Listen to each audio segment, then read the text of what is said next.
I'm going to make this really interactive because I don't want to talk a lot, and frankly, I think you guys will get a lot more if I pick on you. I'm not picking on you to be mean, I'm just picking on you.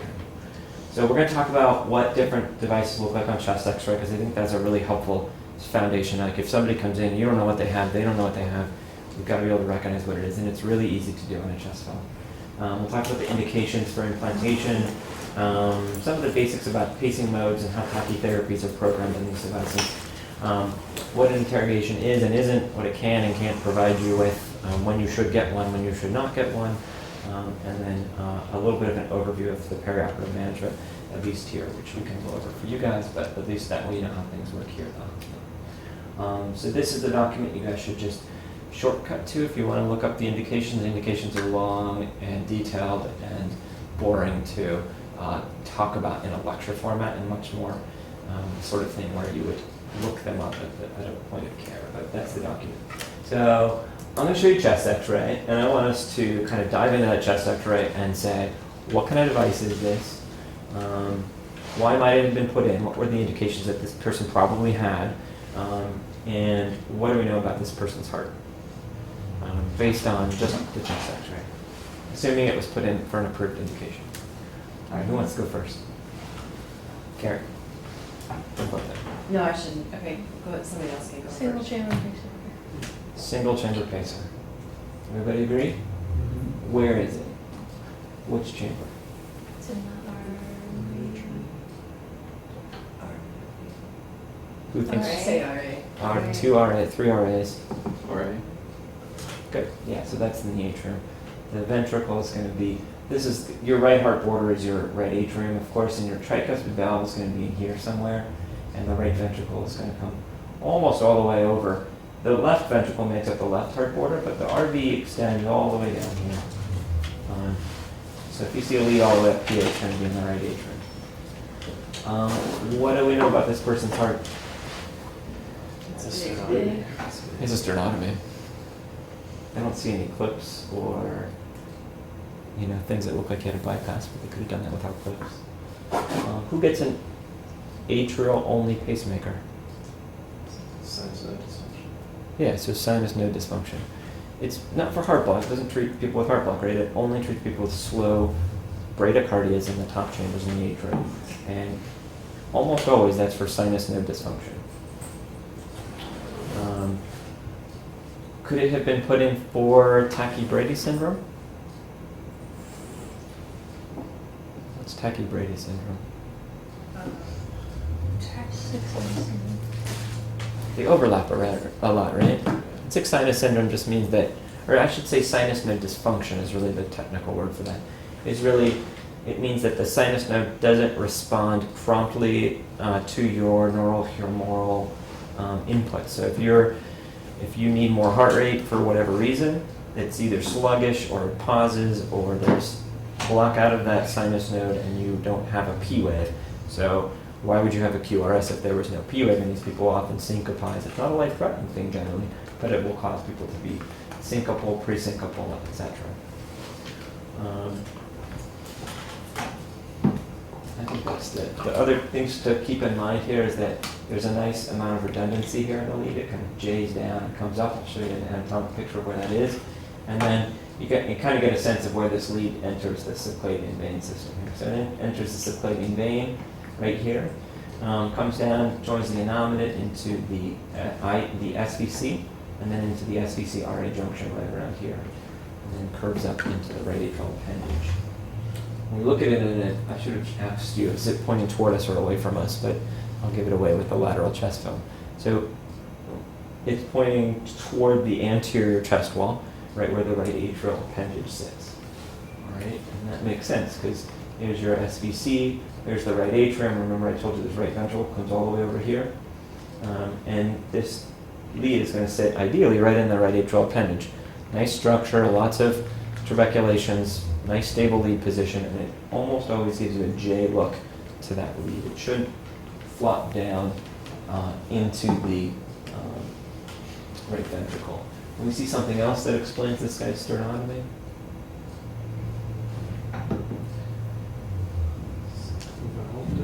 Yeah, there's a valve here. I didn't look into into exactly what valve that is, but I presume it's a aortic valve, because why would most people who have, I don't know what valve it is. Tricuspid. I wonder if that's an annular ring of some sort, or some sort of a repair ring or something. It doesn't really look I like can't it. dim the chest films on my laptops when I copy these over, so I don't know where it sits here, which would be really helpful. Anywho, that's why it's oriented. So indications for pacing for sinus node dysfunction. This will be an atrial pacer. It's actually pretty rare we put atrial only pacemakers in. Why? Due to this. Why? Anybody? If they're blocked, if their disease progresses, then you've just got an atrial Yeah. and you can't. Yeah, so like a quarter of people with sinus node dysfunction go on to develop AV block, and it's cheaper and easier and safer for patients just to put 2 leads in than it is to go back and put in an extra lead in the quarter of people who will go on to develop AV block. But depending on preferences, concern about crossing a tricuspid valve, you may want to just do an atrial lead. But this is for, you would need an atrial lead if you had symptomatic bradycardia. And the key here is that all sinus node dysfunction, to meet an indication for pacemaker, to benefit from pacemaker, you really need symptoms. So all the class 1 things, symptomatic bradycardia, pauses that produce symptoms, symptomatic chronotropic incompetence, you guys know what that means? Can't get the heart rate up fast enough with activity, so you need to give a pacemaker that has some rate response programming available. Or bradycardia from required drug therapy. So Mr. Jones comes into the CARDS A service several times with chest pain. Every time you give him more metoprolol, he becomes more bradycardic, and then he gets dizzy. When you take the bradycardia away, he feels great, except that he has angina. So you go ahead and put a pacemaker in so that you can pace him and give him important medical therapy. Same thing would be true for heart failure and bradycardia, that you want to get on more beta blockers. The less symptoms you have, the lower the recommendation. I think that's really all you guys should know. You can think about it in people with minimally symptomatic heart rates below 40, but you really need some sort of symptoms to meet a good indication. And you shouldn't put this in, obviously, for people who you can stop the drug therapy and they get better. You don't need the drug therapy. People who have symptoms and they're clearly not bradycardic while they're having whatever dizziness episodes or shortness of breath that you think might be related to their heart rate. And clearly if they're asymptomatic. All right. Who wants to grab this one? Is that a dual chamber pacemaker? Sweet. What else do we know about this one? RV and LA, their sinus node pace and their Purkinje fiber pace. I don't really know. Presumably this person had an indication for both atrial and ventricular pacing. Or you wanted to track an atrial signal into the ventricle. Keep in mind, people could have a normal sinus node, but if they have heart block, you need to put a lead in the atrium to actually hear that signal so that you can follow it into the ventricle. So heart block, even though all your pacing is the ventricle, you need something to listen to those atrial signals, whether or not you actually pace the top chambers. So this person presumably had heart block and needed 2 pacing wires. And here's just another chest film of the same. I'll just go back and highlight. This is, again, 2 leads, 2 wires, perhaps a different sort of style of putting the leads into the veins, but same difference. All right. I don't need to belabor this, but keep in mind where that right ventricle actually lives on the chest film. It's a lot different than you actually think of when you like picture in your mind sometimes. All right. And these leads can sometimes go up. Let me go back to the anatomy here. The RV leads, they don't necessarily have to go down to the apex of the right ventricle. That's a nice spot to put them because they fall there. It's easy. There's trabeculations. You screw them into the septum. It's a nice spot. But you can put them up higher. They can sometimes go up toward the septum up higher in the outflow tract. So they don't always have to come all the way down here. They could come up this way, and it would still be fine, right? Some people prefer that. All right, why is this important? We're talking about heart block. which one of the, I noticed that you don't have any rhythm discussions at all, so I went ahead and threw in a couple rhythm questions for you. This should be Actually, we reviewed. do. What's up? We do. Jordan's coming to talk to us about 12-lead interpretation arrhythmia management. Today? Sweet. No, not today. Oh, later, okay. Oh, yeah. All right, so- We have a month of this, but this is good. Okay. This is great. This should be basic review. Which is Muppets 1 and which is Muppets 2? Winky Bucks on top. So it's type 1, right? That was 1. So Muppets 1 is Winky Buck. Does everybody agree? Mhm. All right, sweet. And where is the block, since you knew what this is? Where is the level of block in Muppets 1 versus Muppets 2? And why is that important? Jump in there. Well, the type 1 is the upper Okay, block, and type 2 is the lower block. perfect. So type 1 is higher up in the conduction system. It's typically at the level of the AV node. And the reason that's important is because you have an escape rhythm, generally speaking, just below the AV node in the His-Purkinje system. Okay. However, Muppets 2, the level of block is generally lower in the conduction system, and there's not as much of a reliable escape mechanism. Which one of these gets better with exercise and which gets worse? Gets better. One gets better? Why would one get better with exercise?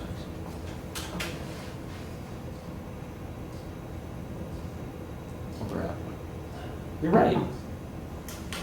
Type Muppets 1 gets better with exercise. Why? What happens to your AV node with exercise? It speeds up. Speeds up. You get more sympathetic stimulation to the AV node. It speeds up. Muppets 1 gets better with exercise. What happens to Muppets 2? It's not from AV, so we can't speed up. Can't speed it up. And what happens is the top chambers speed up, the P waves speed up, because your sinus node speeds up. But the amount of time it takes for those His-Purkinje systems to conduct another beat doesn't change much. So it can actually get worse with exercise.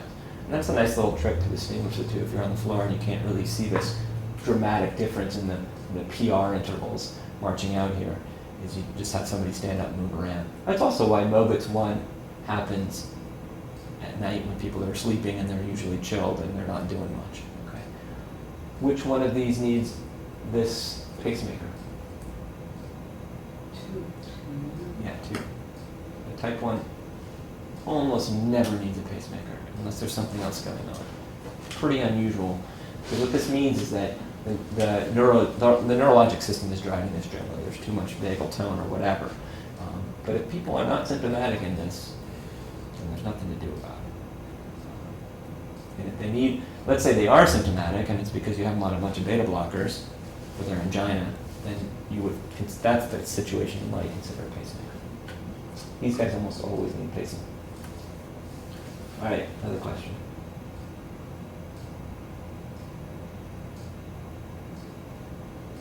I won't belabor this.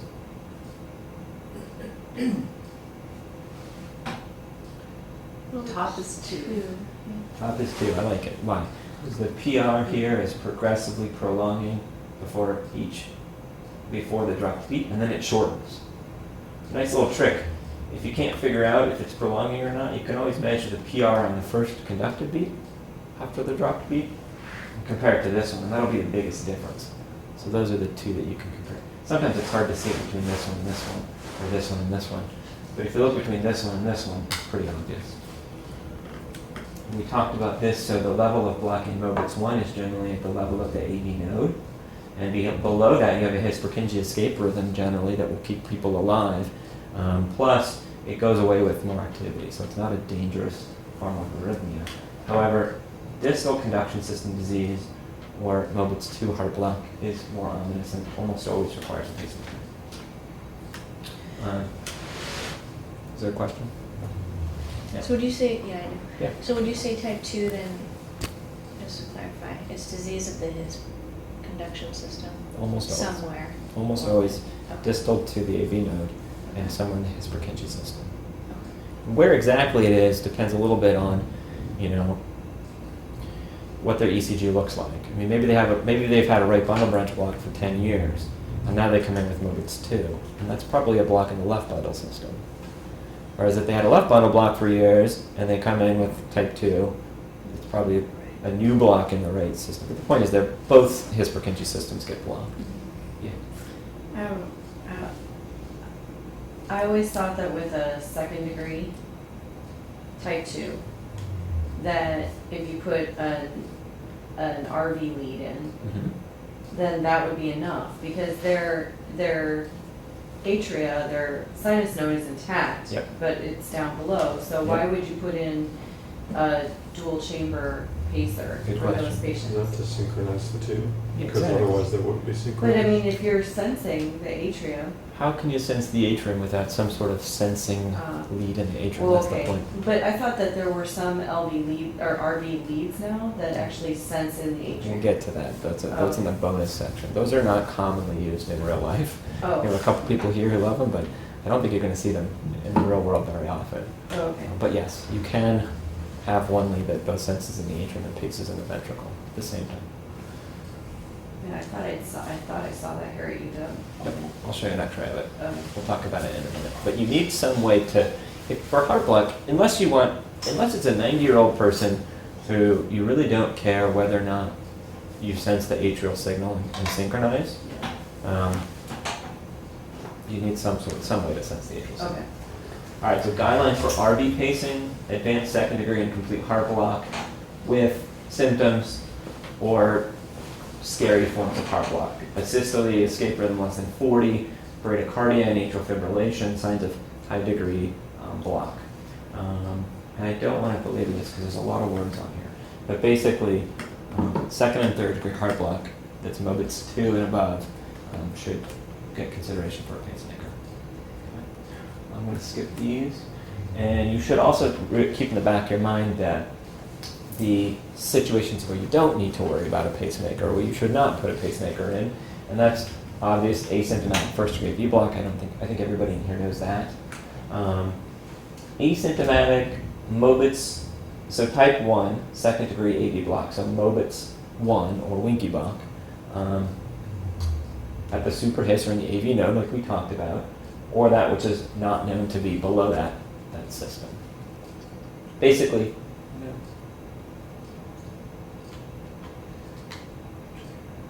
did something. There we go. Interesting. I can blank this out. So, Mobitz 1, it's asymptomatic. And any AV block that's expected to resolve. So you guys are going to see a lot of people coming out after a heart valve or after a TAVR or something, and they have some heart block. If it's expected to resolve, and that's not something you necessarily need to decide, then there's no need for a pacemaker. I have seen one person on the East Coast with Lyme disease who came in complete heart block with symptoms and was about to get a pacemaker, and we said, whoa, this guy had like a spider bite and a rash and all this stuff like 6 weeks ago. Let's check him out for Lyme disease. And we got the Lyme disease test, and sure enough, it came back positive. And we stuck him on some ceftriaxone, and sure enough, his heart block resolved. So there are complete heart block situations where you don't need to necessarily put a pacemaker in. And the common one on the floor would be the person who just got suctioned and they had a vagal episode and they went into complete heart block, but it was because you had a high vagal tone to the AV node and nothing was getting through, and then it looks like they have bad heart block, but really it's just you doing that to them, and it's going to get better with stopping suction. All right. All right, what's this? Actually, questions about pacing indications for RV pacing.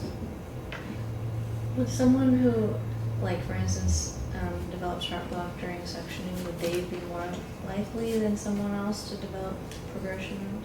No, because it's in the AV node. And when you put a Yankon in the back of somebody's throat, that's a neurologic outflow of basically atropine. And once that goes away, or their sympathetic system overpowers that because they're hypotensive and they get a surge in sympathetic stimulation, then they'll resolve that heart block. And it's not more likely to recur. I mean, it's likely to occur the next time you do it, but it's not a life-threatening thing. What's this? Single chamber ICD with a lead in the right ventricle. I hope it's in the right ventricle. We try to put them in the right ventricle. Every once in a while we screw up and they go across into the left ventricle. bigger generator. And how did you know it was an ICD? Consider. It's Or like- the, You got this big coil here, right? That's a shocking coil. And that is the main way to distinguish a defibrillator from a pacemaker. Pacemaker leads are smaller, thinner, and the reason for that is that they don't need to carry a big shocking coil in them. They don't need to transmit high voltage from the generator to the coil. And when the device shocks, it's going to shock between the can, which is active generally, and the coil. Okay. So what you can really say is this is a person with a device and an ICD lead, but presumably it's an ICD device because it'd be weird not to do that. Why put in the right ventricle versus the left ventricle? Great question. How do you get to the left ventricle? Aorta. Yeah, you'd have to go into an artery. And then what happens with a lead sitting in the left ventricle over time? It's a foreign body in an arterial system. You risk having blood clots form on it and causing strokes. So you may run into this in some of the congenital people you see when they have just one ventricle. And there's a lot of debate about, can we put a lead into their one ventricle? And the answer is almost always no, because you risk having strokes from it. Plus, it's so much easier to get into the right ventricle. You just need venous access, subclavian vein, and you just follow it down the low pressure venous system through the tricuspid valve and into the right ventricle. All right. What do we know about this guy's heart? Presumably. I don't know if this is a PA or lateral, or I'm sorry, PA or an AP, but what's up? Well, I mean, just about the heart, it's enlarged. Sure. I see a porcelain aorta. I see Sure. calcium along them. Trachea a little bit. Sure. Actually, an effusion on the left. Yeah. Suppose the person looks a little congested. The right atrium is big. Sure. Big heart. What do we presume? Let's say this guy's never had any sort of event. What do we think his ejection fraction is likely? Less than No. 35. Probably less than 35. Why do you say less than 35? Which there's That's the something out there. primary prevention for Mm, oh, I Yeah. see. So Thank you. we'll talk about indications, but I thought it was 30. it's Oh, let's call it 35. Okay. There's one caveat to that, but for the most part, it's 35. Here's another one. What's this?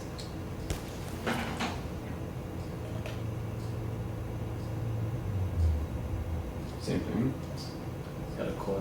Goes to the coil in the atrium. Yeah, it has. So this is an ICD lead. You still have high voltage coils. You still have a bigger generator. But the only difference between this lead and the last lead is that this is what I call a dual coil lead. And this isn't super important, I don't think, from a taking care of patient standpoint on the floor, but it gives us a little more programming options as far as where to shock from what to what.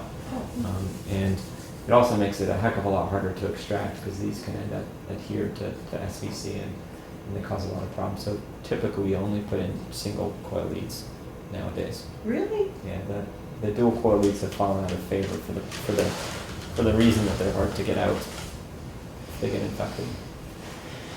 We see a lot of dual coil leads in X-ray rounds. Yep. Like, Yeah, I should say that this hospital, which has an extraction program, is a little bit more timid I about see. putting in leads that are harder to extract. And the truth is, it doesn't. ICDs work so well at defibrillating hearts that adding that coil doesn't seem to change that much. What was the thought? Just decreasing the transit time? Is that what the thought was about doing the dual coil? What do you mean transit time? Like the shock, like you shoot, instead of shocking from the cam to the distal tip, you could actually shock from, right, could you? Yeah, you can go from can to both coils, Right. or coil to coil. Actually, you usually can't do coil to coil, or RV coil to can. But it doesn't necessarily change the time of the shock. It changes where the energy travels in 3D space. So if you see the RV lead is here, the RV shocking coil is here, SVC shocking coil is here, and the can is here, and you're trying to defibrillate the left ventricle, which sits probably right about here. So the thought was it could get a better vector of energy, but it doesn't seem to matter much. What's this?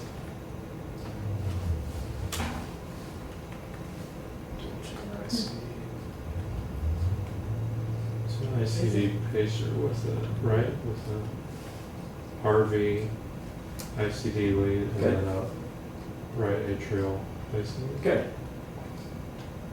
It's weird that it's on the right side, right? Yeah. They still work, actually. Notice this doesn't even have a second coil. Anyway, so this is a person with a dual chamber ICD. And I want to emphasize that dual chamber means two chambers. It doesn't mean two ventricles, it means two chambers. It means generally an atrium and a ventricle. And almost always it's going to be the right atrium and the right ventricle, except in the congenital heart world. When you say dual chamber on rounds, you're implying that this person has an atrial lead and a ventricular lead. We'll talk about what biventricular means in a minute. What do we know about this guy's heart? Presumably there's a reason for the atrial lead. Why would there be a reason for an atrial lead in somebody with heart failure? Let's say this guy has heart failure. Symptomatic AFib or something. So if you had AFib, let's say you had AFib all of the time, what does the atrial lead help you with? What does it tell you? How well it's controlled. When to pace. So in AFib, the atria are fibrillating. So they're going at 200, 300 beats a minute. And what you're going to see on that atrial lead when you do an interrogation is that that person's in atrial fibrillation. It's just not going to pace the atrium while it's fibrillating because it's fibrillating. And you wouldn't really be able to cause it to contract. You can't get a P wave in somebody who's in atrial fibrillation with pacing. So actually, if this person had permanent atrial fibrillation, you would not need an atrial lead. There would be really no good reason to put an atrial lead in. If the person had paroxysmal atrial fibrillation, then sometimes it's really helpful because we can look at the pacemaker interrogation and we can say, you went into atrial fibrillation a week before your heart failure started, and since you've been in atrial fibrillation, your heart rates have been really high, and that can be helpful for us. So there's some diagnostic abilities. Plus, if that person were to go bradycardic, we could pace him from the atrium. So let's say this person was on a lot of beta blockers for heart failure. You don't want to really pace the ventricle because you induce a lot of dysynchrony when you pace a ventricle that's failing. You'd like to that person's own conduction system to squeeze the ventricle. So you pace from the top chamber. And you only pace the bottom chamber if you have to, like if they have heart block. Okay. So dual chamber pacemakers in heart failure are really helpful because you can pace the atrium, you can allow native conduction, and you are allowed to sense what's happening in the ventricle, and therefore you're able to treat any VT or VF that happens as a defibrillator. So the defibrillator portion requires some sort of lead in the ventricle to sense what the ventricular rhythms are doing, so it can detect VT and then coil to shock that rhythm. And if you want pacing, then the atrial lead is really helpful. Okay. So there are reasons to think about which leads to put in. What's this? Upside down pacemaker. Upside down pacemaker. This is a new one. Many of you probably Subcutaneous. haven't seen this. This is the subcutaneous ICD. You will see many more of these. At least at the patients here, we put in a lot of them. This is the generator. This is the lead. And you can see a shocking coil here. It's the same concept as a transvenous lead, except that this guy is not actually in the heart. When you look at where this lead sits, it sits on top of the sternum. Okay. And the ICD can is here in the left axilla. I should put these on the same page. And you shock between the can and the coil. And what's between the can and the coil but the left ventricle? So this system, can this pace the heart? No. It really can't. For all practical purposes. It can? It cannot. Okay. For all practical purposes. You can transcutaneously pace them 30 seconds after a shock, but it's not pacing. It does not have pacing capabilities. But it will defibrillate the heart. Okay, so it is a good system for people who don't need pacing, who've either had VT-VF or are primary prevention, and you want to protect them against VT and VF. Okay. So it's just sitting in this subcutaneous. Sits on the skeletal muscle, just out. We tie it down right to the serratus anterior here on the chest wall, and we tie the lead down. We definitely tie the lead down here. Sometimes we'll tie it down at the tip. Sometimes we'll just tunnel it up and leave it there. Okay. interrogations on these guys can really only tell you if there's been events worth shocking. And generally these people will tell you that they've been shocked. Right? It's worth, if somebody passes out, and you don't know if they passed out, got a shock, then you need to look and see. This won't tell you anything about heart rates, heart rate trends, it won't give you atrial fibrillation, it won't give you anything except basically, did this person have therapies for an event? Or did they have an event that started and was aborted before it stopped on its own?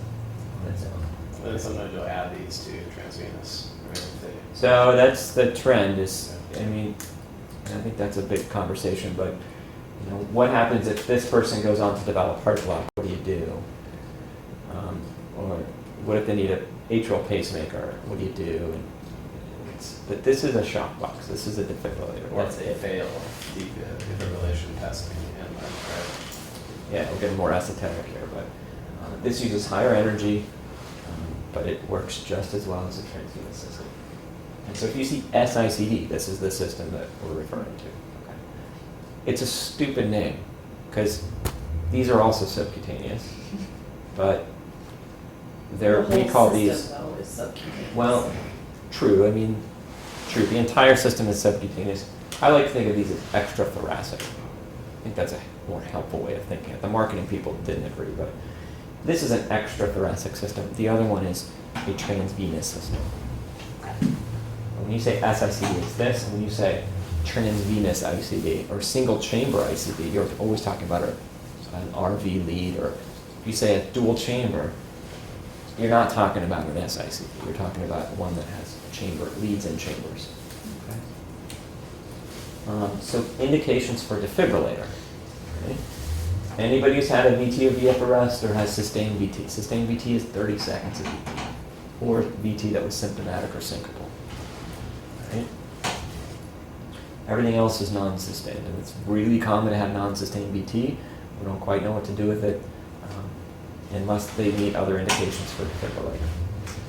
There are some caveats here. So, primary prevention, meaning there are really only, I think of these as three categories. Secondary prevention is easy. People who've had clinical events that are symptomatic, that's easy.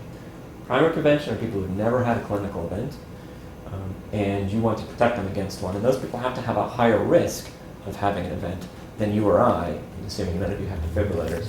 But they need to have some sort of risk. And the way we sort of figure out who's at the highest risk is we say, okay, if your EF's less than 35 and you've got some heart failure symptoms, you qualify, ischemic or non-ischemic. Okay? And there's this caveat that you shouldn't worry about, but people who had an MI 40 days afterwards, EF less than 30, and class 1 can get a system 2. But for all practical purposes, it's class 2 heart failure and above, and an EF of 35. And then there's some people who might qualify based on what we do in the EP lab. We do a bunch of pacing and we trigger a lot of extra beats and early PVCs sequentially. And if we get them into a sustained rhythm, that means that their heart has enough scar to maintain that rhythm. And we say, okay, you might be a high enough risk.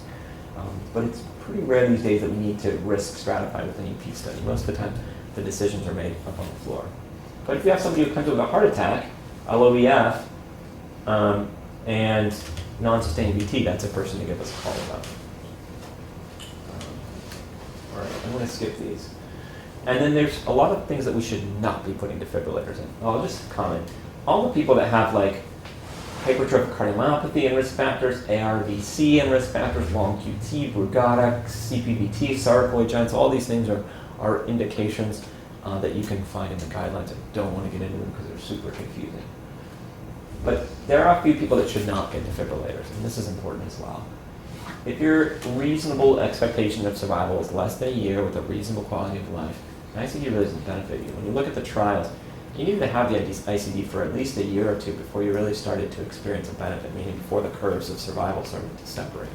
So it's not that people don't have events in the first year after their device, but it's that if you're really only going to live a year from other diseases, the long-term benefit of an expensive defibrillator is probably not there for you. This is an important one for the CARDS B folks. With class 4 heart failure, so inotrope-dependent heart failure, or class 4 symptoms, drug refractory, we're not candidates for transplant or CRT. Those people really don't benefit from defibrillators. Why? Because they die of pump failure before they have their arrhythmia. Not all of them, but the vast majority of them will die of things that are not ventricular arrhythmias.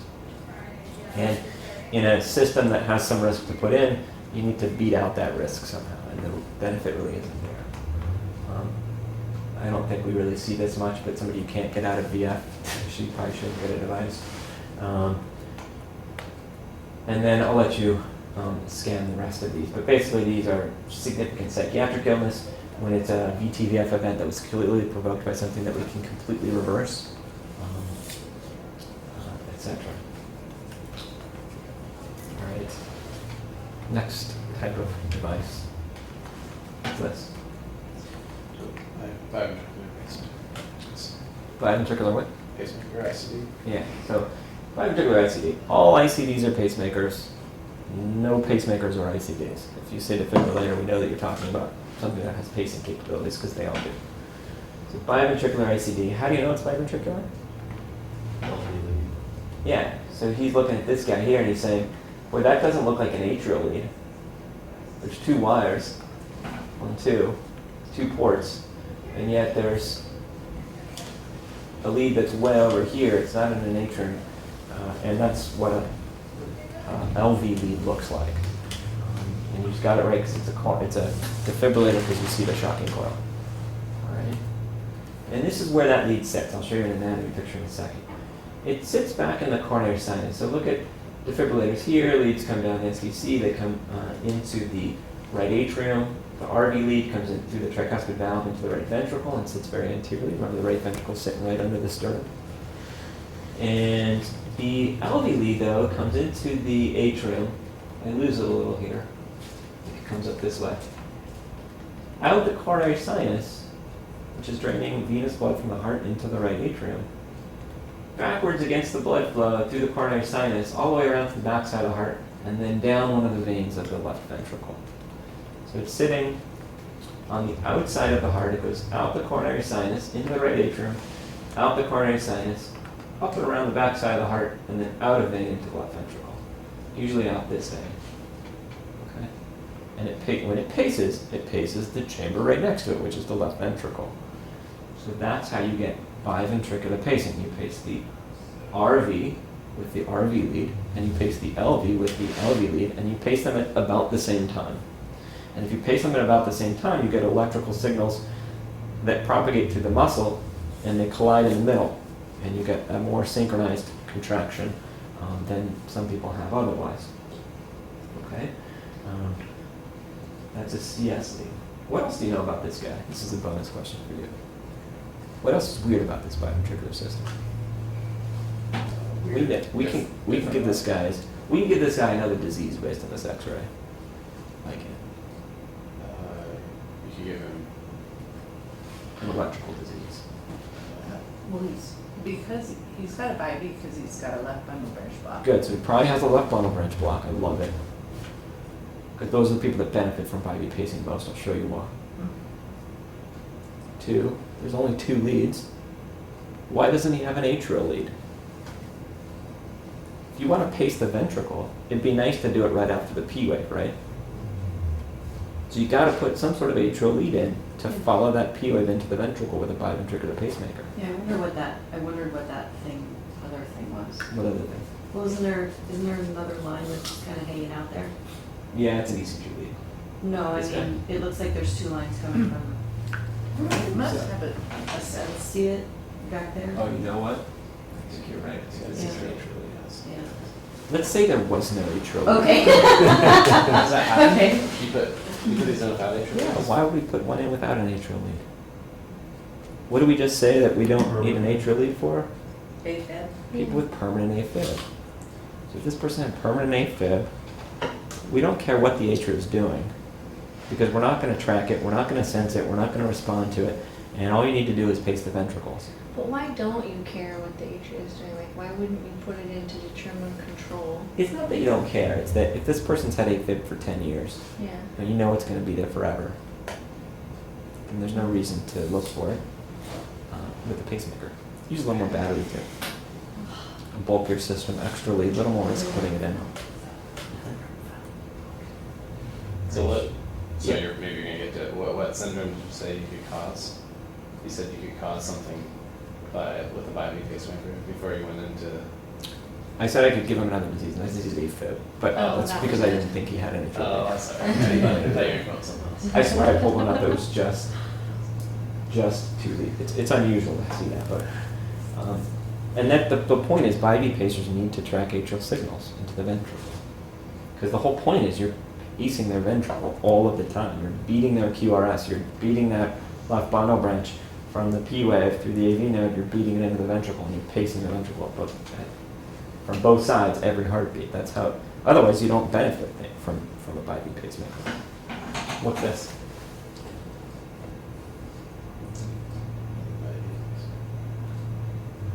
Biventricular with an atrial lead.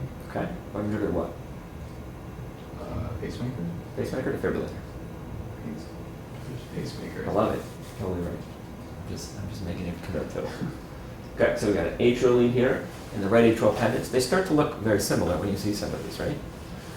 Atrial lead here, RV lead comes into the right ventricle, coronary sinus lead or the LV lead comes back through the coronary sinus, comes down here, back through the coronary sinus into the page, up and around, and it's out a small vein in the LV. Okay. This is a biventricular pacemaker. So why would you not want an ICD on a biventricular pacemaker? That's a great question. Why would you not want an ICD on a biventricular pacemaker? It just seems like if you put it in. Maybe had a bundle branch block and they had too much I mean, if dysynchrony you and have other a- sinus nodes for it. So that's a reason to put in a biventricular pacemaker. But why No. wouldn't you do a defibrillator? And the answer is heart's not sick enough. So EF is 38%, 40%, but somebody's still not feeling great. So it's Um, prolonged QRS. And they have something that looks like this. So which one of these was this person's ECG most likely? In other words, which one of these is a wide QRS at the left bundle? B1. Wait, So- what? So biventricular pain, we'll get into indication in a sec, but the point of this is to show you that the person who benefits from a biventricular pacemaker is somebody who starts off with electrical dyssynchrony, a wide QRS, and left bundle branch blocks benefit way more than anybody else. So this is somebody with a left bundle branch block, and this is somebody with a narrow QRS. You'll make this person worse by putting a biventricular pacemaker in, and you'll make this person better. Right? You can't beat somebody's native conduction system electrically. You can't. It's stupid to think that we could put 2 wires in somebody's heart and somehow be better than a QRS complex that's super narrow. It's just not going to happen. You can make somebody a lot worse. So the key points are you need to pace the ventricle in bibeat pacing. And this is important when you're looking at people in the wards and they have a device and they're paced. If it's a bibeat device, they should be paced. You don't know if they have heart block. You don't know what their underlying electrical signal looks like. All you know is that they're paced. Okay? And if they're not paced and they have a biventricular system, something's wonky. They should be paced. Because otherwise, you're not controlling the squeeze of the ventricles, and you want to do that with a biventricular pacer. Extraordinarily different than a single chamber pacer, where you really only want to pace when you have to. Okay? In order to beat the signal from the top chambers into the bottom chambers, we need to shorten the AV delay, or the PR interval. You can imagine if somebody has a PR interval of 200 milliseconds, and we set their biventricular pacemaker to pace them only if there's no QRS that comes in after 400 milliseconds, we're never going to pace them. You're not going to see the benefit of a biventricular system. So the idea is you shorten that up and you beat their native conduction system. Troubleshooting these things comes in when somebody goes into atrial fibrillation and all of a sudden their AFib is beating their ICD. And now they're not pacing anymore and they lose some of that benefit. And you'll see people come in into compensated heart failure who've lost biventricular pacing because of whatever reason, AFib or whatever. And I'm going to just show you that the indications for biventricular pacing are super complex. And that's probably what you feel like when you look at those. So I simplified it. You need to have some form of a cardiomyopathy to really benefit from biventricular pacing. People have normal hearts. You can't make a normal heart better. Okay? So you need to have some form of cardiomyopathy. Most of the guidelines say around 35% cutoff. Some of them will say higher, but for the most part you can think low EF. And a left bundle branch block. Why is a left bundle branch block? Why do you think a left bundle branch block, people with a left bundle branch block benefit way more than people with other sorts of wide complex QRSs? Because Go ahead. Look, they have ventricular dysynchrony. perfect. And the chamber that they have the ventricular dysynchrony in is The ventricle. the left ventricle, because it's a left bundle branch block. So when you block your left bundle, what ends up happening is the electrical signal comes to the right ventricle, and it works its way through the septum and through the lateral wall and around the posterior wall, and your left ventricle is the one that's dysynchronous. People have a right bundle branch block. The left ventricle still squeezes pretty normally, for the most part. Okay? And so people with that non-left bundle, I'm just going to say non-left bundle because people with interventricular conduction delays, people with a right bundle branch block, they benefit way less. And so you need to be sicker to see the value of biventricular pacing. Okay, so all of the guidelines are focused on this core concept.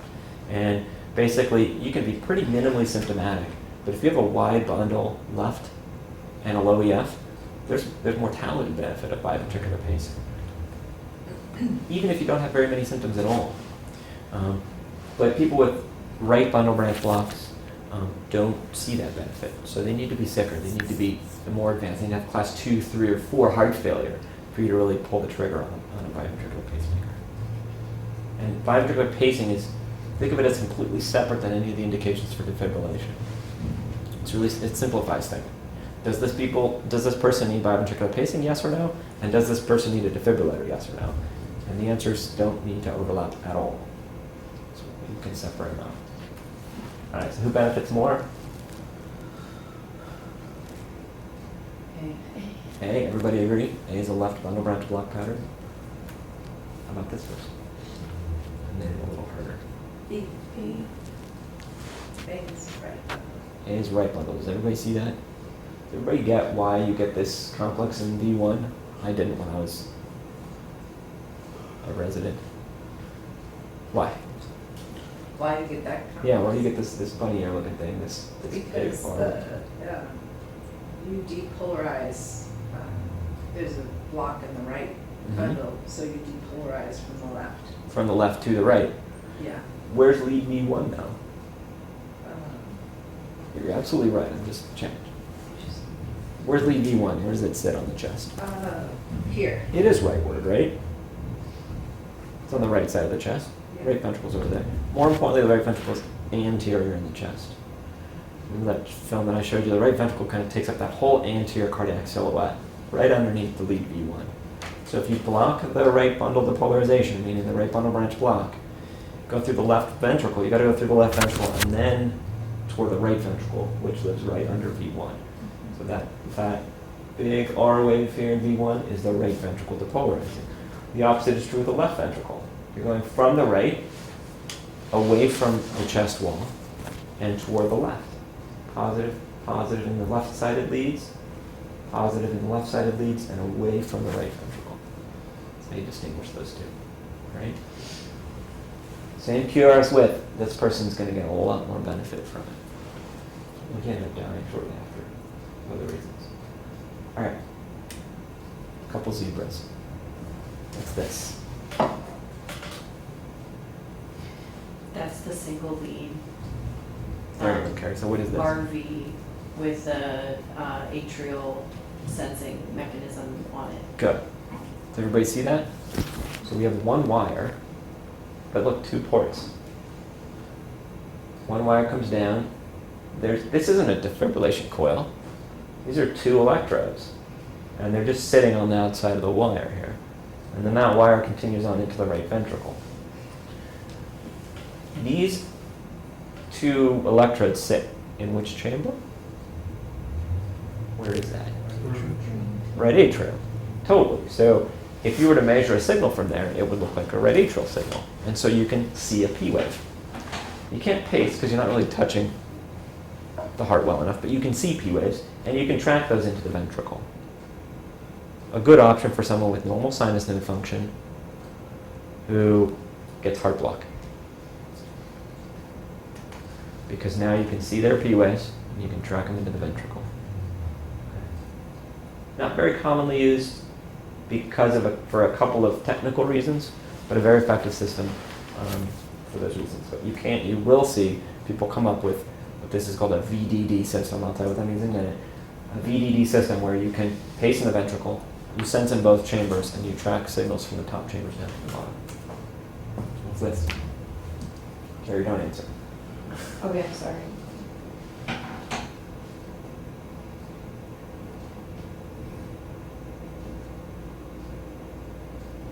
The subcutaneous ones. Dominant implanted. Yeah, so the generator is sitting here in the right here in the middle line, kind of in the rectus muscle. And where do the leads go? They're not inside of the heart there, really? Are they just stuck right on top? Good. So these are what epicardial leads look like. That's the You'll see this, especially in the congenital heart population. This woman happens to have one ventricle. She developed heart block. We don't want to put a lead into her one ventricle because it pumps blood to her brain. And so she had leads put on her atrium. The surgeons did this. 2 buttons here and 2 buttons here, and they pace in between them. Okay. And so you can sense atrial signals, pace ventricular signals, and it does everything. It's the same generator that you'd have in a transvenous system, but it's just stuck in a different place with a different style of leads. Is that radiolucent little worm over there something that she had done like These are- congenitally? These are collateral coils, yeah. She's actually on Card B right now. Huh? She's on Card B right now, waiting for a transplant. But this is what an epicardial pacing system looks like. Almost always the generator's in the belly, and almost always the leads are tunneled up into the pericardium, and they're stuck to the epicardium. Okay. Why don't we do this on everybody? It's more involved. It's a bigger procedure, and the leads don't last quite as long as the transvenous leads. Why do you usually put the generator in the belly? Is it, It's just closer. Closer. Sometimes we'll ask the surgeons to tunnel it up here if we think that those leads might fail at some point, and we want to put one in from the top, because it's really hard to get all the way back down. So I'll have them put the generator here and tunnel the leads down and around, but for the most part, it's just closer. They're already there through the bottom of the incision. in surgery implants the generator, not you guys? Surgery does Yeah, it. but they're down there. We're there, making sure the lead position looks good. Yeah. But don't you usually have them tunnel it when they're already in the OR for some other reason? Yeah, we're not gonna. Yeah, Like when tunneling they, it up we would into- make the decision at the time of implant where to tunnel, where to put the generator, basically.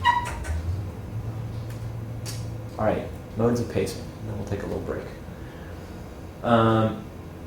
This will be review for some of you, but I think this is important to start to wrap your head around because it's not super intuitive. All right.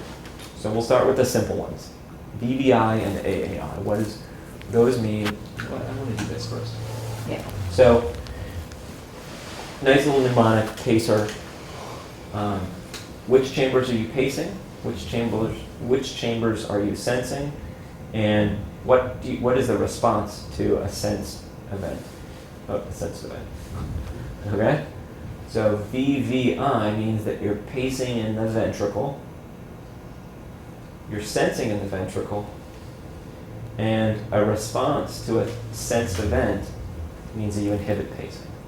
It's kind of computer-like programming language, a sensed event. It just means that a sensed event is a QRS, basically, in the RV, or a P wave in the atrium.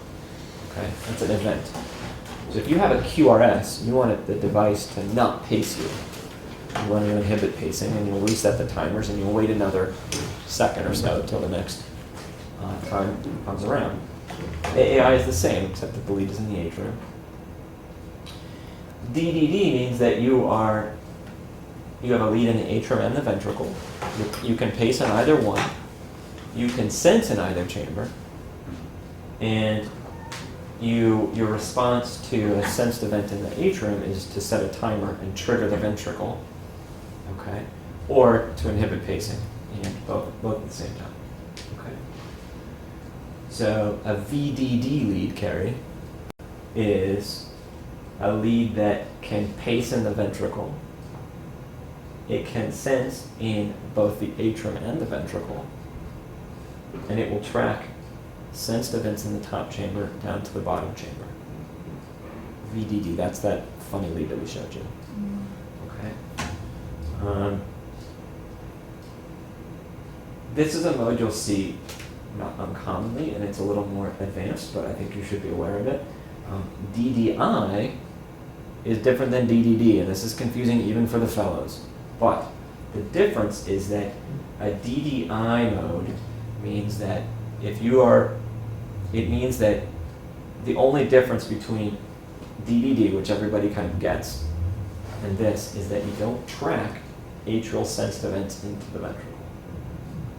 So this is a good mode for somebody with paroxysmal atrial fibrillation, for example, and you don't want to track events into the ventricle for whatever reason. Okay. All right. Let me make up some modes, and you tell me what the device is going to do or not do. So what is you remember what DDI is? Dual pace, dual sense. Dual pace, dual sensed, Inhibited. dual inhibited. So that's it. So what happens if you get a P wave and heart block in that person?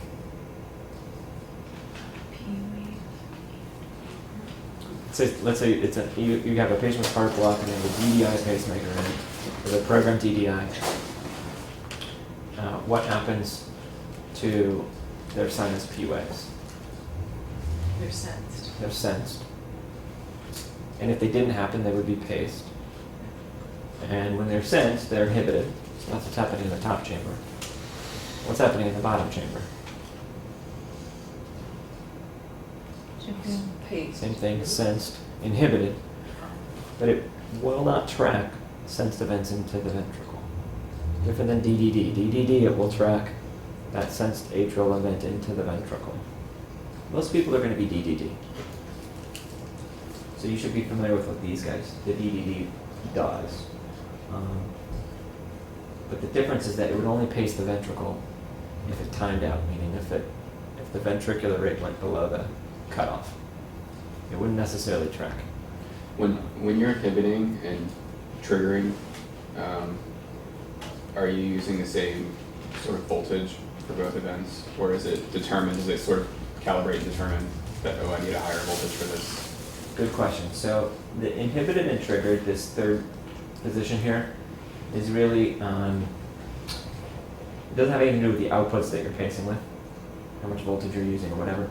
It has everything to do with how the device interprets those signals and tells it what to do as far as anticipating a signal. So in a triggered mode, there's no such thing as DDT, but because you can't just trigger, you have to do both. In a DDD mode, the trigger means that if you see an atrial event, you set a trigger for whatever your AV delay is or PR delay is. And if that times out, then it triggers a ventricular beat. So it's an atrial signal that then triggers a bottom chamber beat. Okay? And that's what DDD is. I mean, that's what we all think of in our mind. But that DDD is there's two things. It will trigger a timer, so it will trigger a V beat if there's no conductive beat. But it will also inhibit pacing in that ventricle if the QRS conducts. Okay? It's a confusing mode to sort out. But everybody gets VVI pacing. VVI pacing, all you have is one lead in the ventricle that can sense, one that can pace, it's the same lead, and if there's a QRS that comes through, it doesn't pace. It restarts the timer, and it'll wait, let's say it's set at 60, it'll wait a second, and if there's no sensed event in a second, it'll pace. Okay? This last thing is the rate responsiveness, and all you need to know about rate responsiveness is that if somebody's DDDR or VVIR, AAIR, they have rate responsive turned on. All of the patients have this capability, but it's not always turned on. So, and it doesn't need to be necessarily, but if it is turned on, that means that your lower rate limit of 60, for example, let's say they're programmed at DDD 60, it means that with activity, the patient will sense that and it will increase that lower rate limit. So it will no longer let the heart rate go to 60 when you're active, it'll only let it go to 80 or 100 or however you set it. Okay? So what is ODO?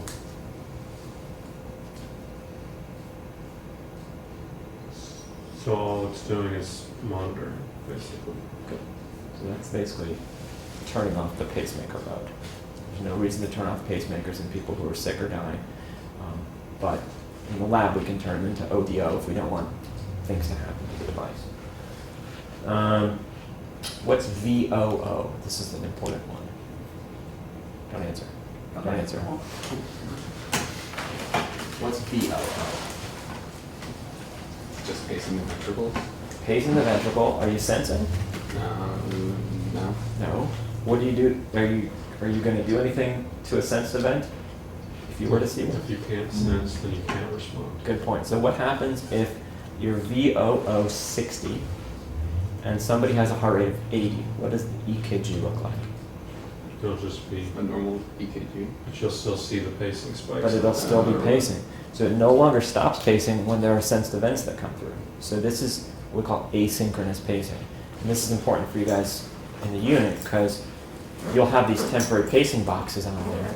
And if you want to figure out what the heck's going on and you want to pace somebody and you're not sure what the sensing issues are, you turn them asynchronous, which is at SOO or VOO mode, and they will pace at 60 no matter what happens. Whatever your rate is. They will pace at that rate no matter what happens, whether or not there are QRSs that come through. Okay? Why would we ever do that? Besides troubleshooting somebody who's like not capturing in the unit. What sorts of things might confuse a pacemaker? Carrie knows all about this. Cautery, electric cautery. So somebody's going to the operating room and we don't want them to stop pacing and they're pacemaker dependent. The patient's going to get confused with this electrical noise. We'll turn them asynchronous and just pace them at 60 or 80, whatever the surgeons want. Okay? Not necessary to do in people who have normal conduction and there's normal heart rates underneath. But if they're dependent on a pacemaker, it's something to think about. Okay?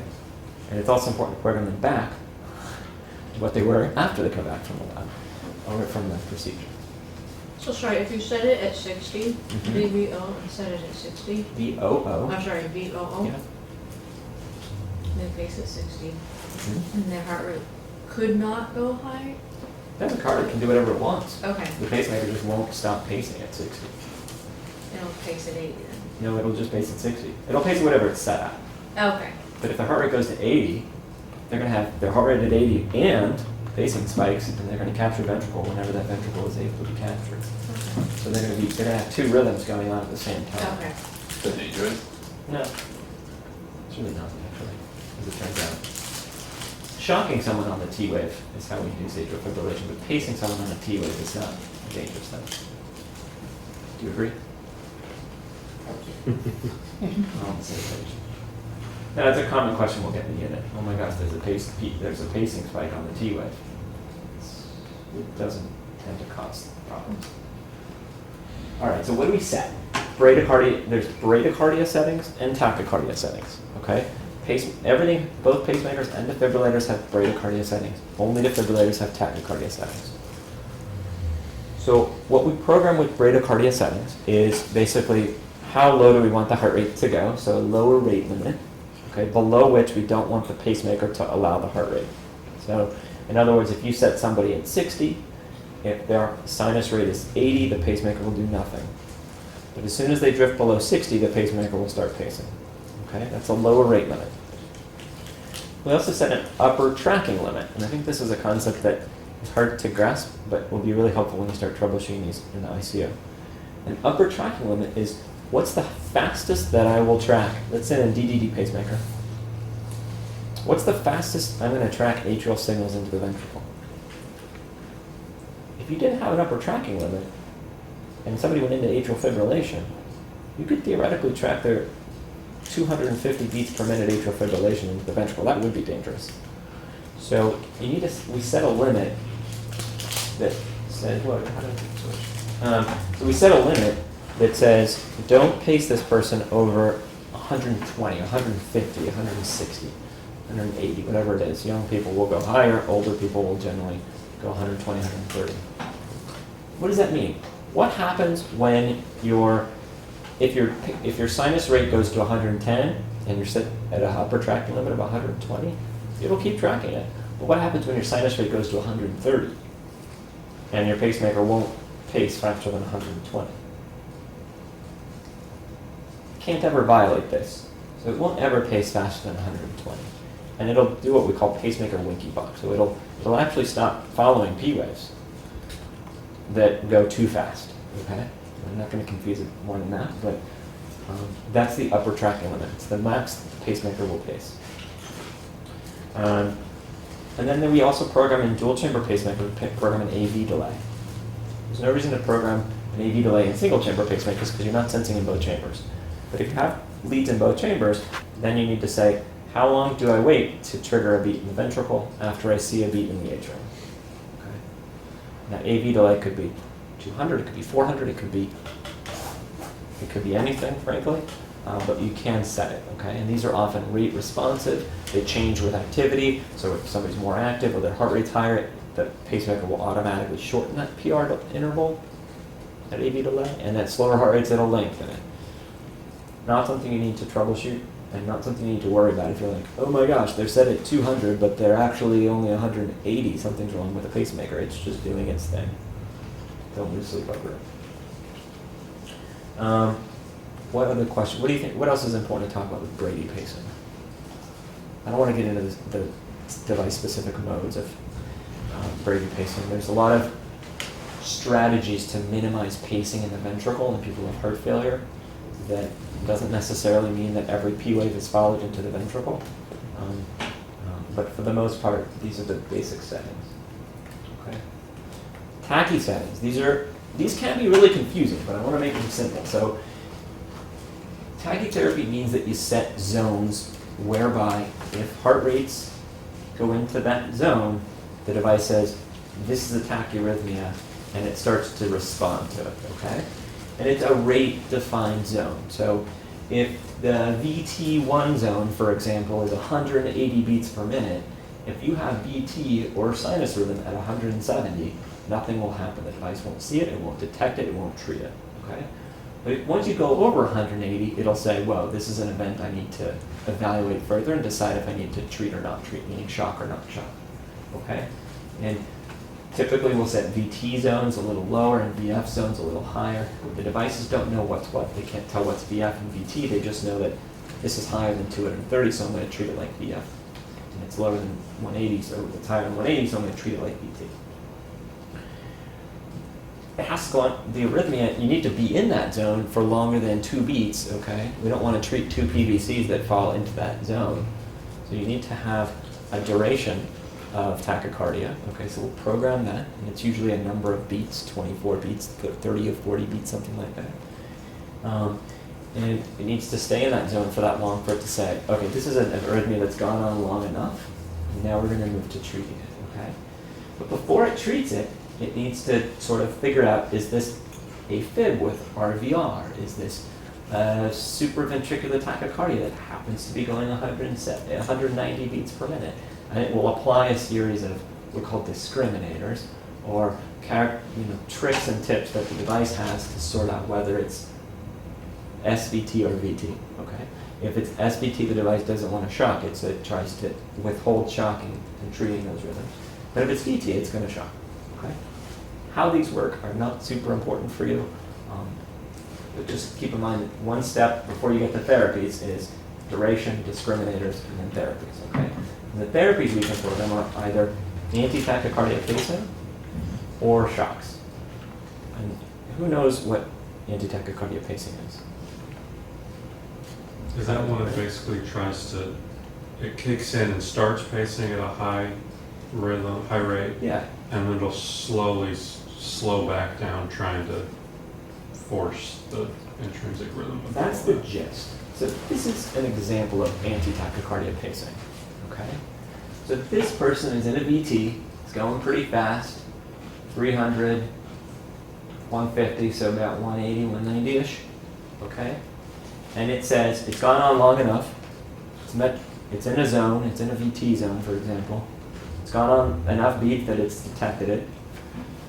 It's applied its discriminators and it said, I don't think this is supraventricular tachycardia, I think it's a ventricular tachycardia. And now it's moved on to treating it. And what it does first is to pace the tachycardia faster than it actually is going. Why is that? You can actually trip it up. You can actually cause that tachycardia to terminate by blocking in the loop. Okay, you pace it faster and you pace it fast enough that you can actually trip it up and it'll block for a moment, and then what happens? A paced rhythm comes back. Okay. So if you see this on telemetry, it'll be VT, VT, VT, and then you'll see a bunch of pacing spikes. Okay, at a rate that's 10%, 20% faster than the VT. Okay, and then it'll stop, and it's usually 8 to 10 beats, 8 to 12 beats of this 1, 2, 3, 4, 5, 6, 7, 8 beats in this case. And if it works, that's wonderful. The problem is, it doesn't always work. So here's a VT. It's gone on long enough. Okay? Device detects it. It's in the right rate zone. It says, I gotta treat this. Anti-tachycardia pacing, and what does it do? It is VFib. It degenerated a VT into VFib, so then they get shocked. This is an artifact presumably from them passing out and falling down. This is a telemetry tracing, but The artifact from him passing out. probably. Are there guidelines that you guys go by to help you determine how long you want Actually, to leave somebody in that Yes. arrhythmia? Yes, there's a lot of data on that, actually. Either that or else he heard the zzz, and was like, Yeah. No, I mean, no, he's probably out by then. this is not a tracing from his device. This is a telemetry tracing, so you can't see exactly what shocked him here. I'd be amazed if nurses or anybody was able to get a defibrillator charged and shocked in this time. So No, this is no, no, also- but if it's internal, isn't that the shock right there? This is a shock. I don't know if it's internal or external. I'm presuming it's internal because it happens so Yeah, that's fast. so fast. It's really hard to get there and charge a defibrillator in 10 seconds. But this is what an internal, and he obviously is in a tachy zone because he's treating with ATP. And it's just yeah. Oh, sorry. So when you see, actually you're probably going to talk about it right there, but when you see like program settings like ATP times 4 and then it moves on, does that mean 4 bursts of so many ATP? Correct. Is that what? Correct. 4 cycles. So one cycle could be 6. So when we do this, we'll tell the device not only how many beats to give, but how, and then there's redetection criteria. Did it work? Did it not work? If it didn't work, it'll stay in and then it'll try again.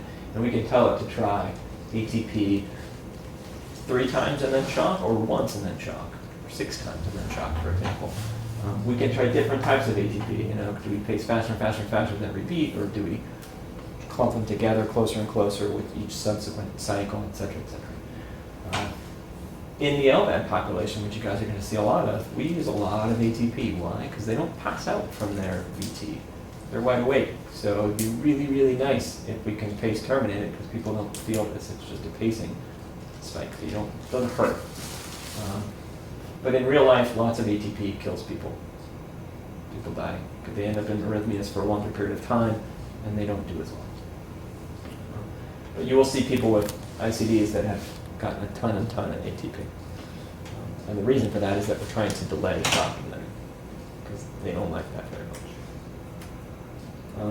And when you say, sorry, Good. when you say times 4, like ATP times 4, it's like, here's a burst of 8 beats.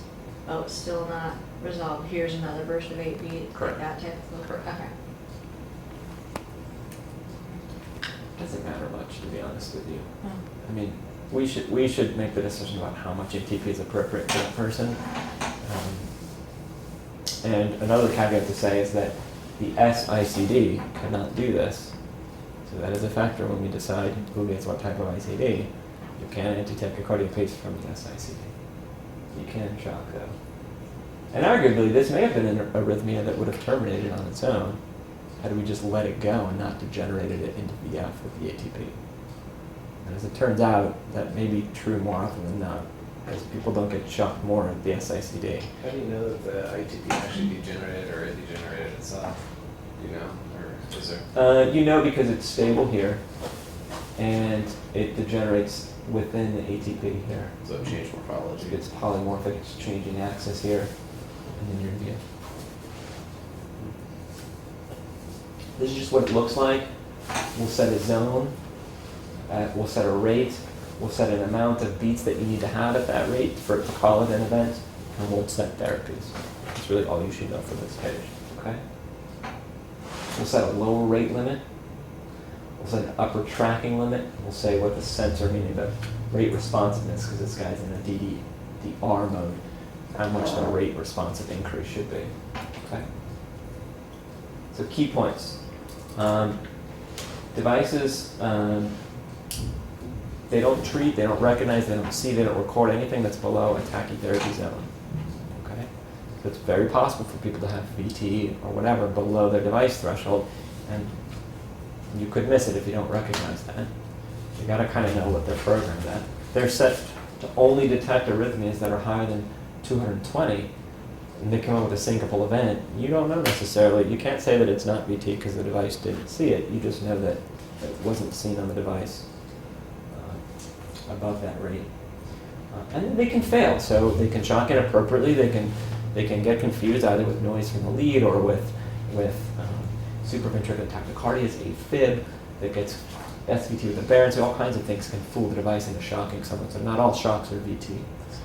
And then there are occasional people who come in, there's a guy on service right now who came in with a bunch of ICD shocks that didn't work, and he ended up getting CPR and Cardioverted from the medics, and that did work.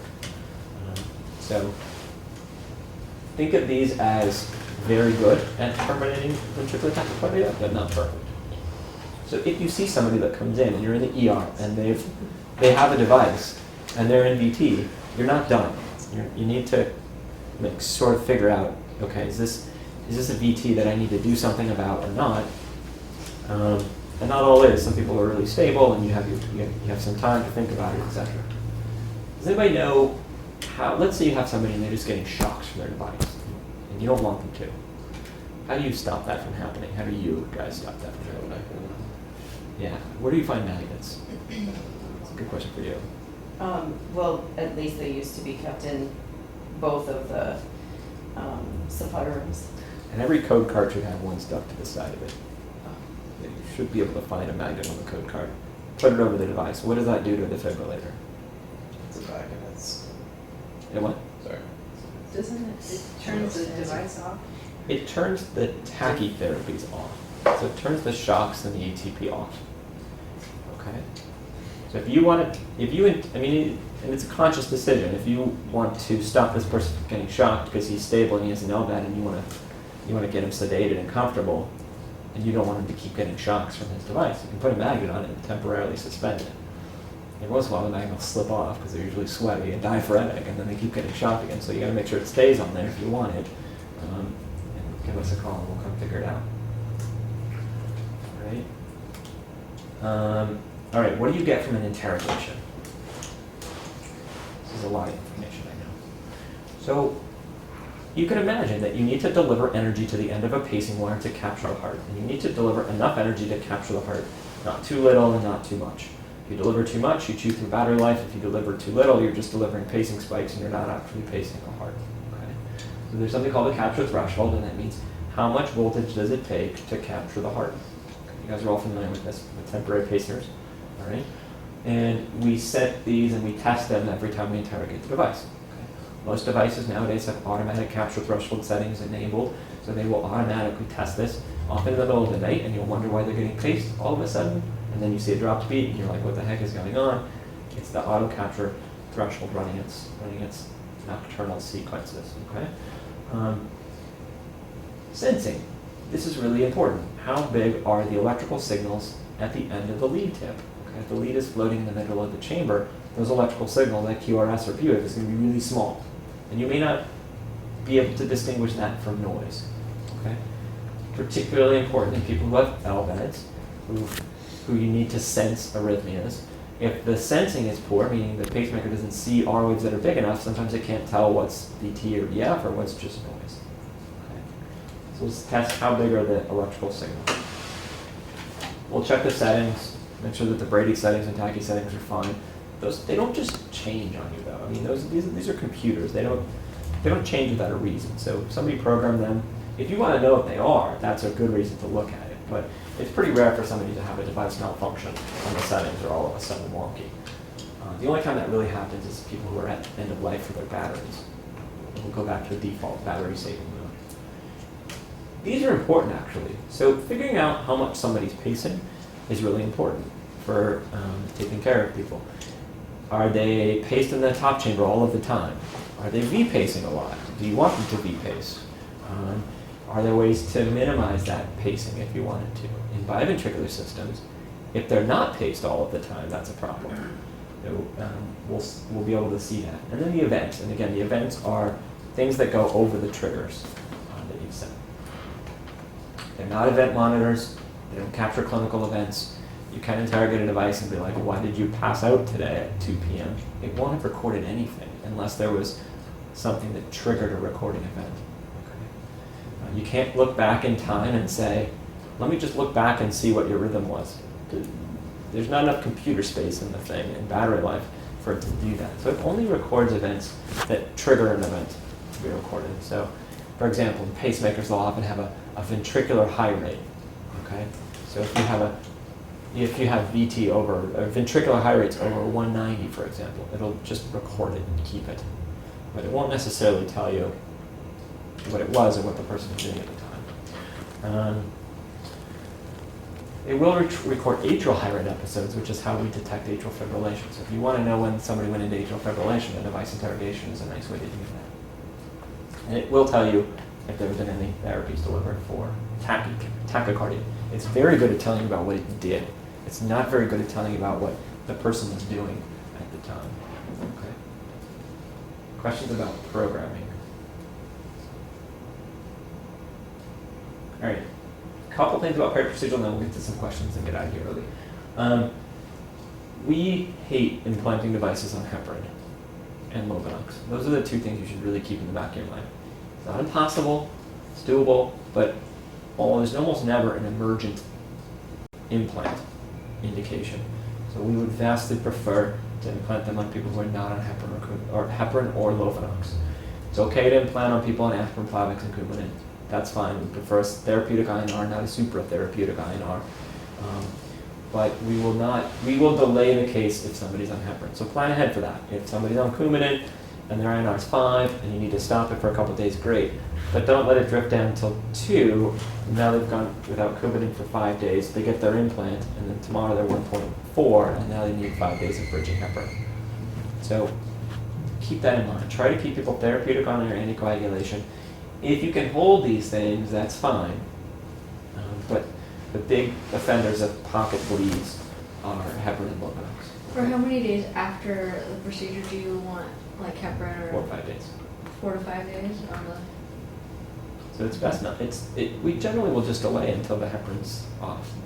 So if somebody gets NALBAD or whatever they needed ICD, you bridge them to their Coumadin. Once their Coumadin therapeutic, we do the device.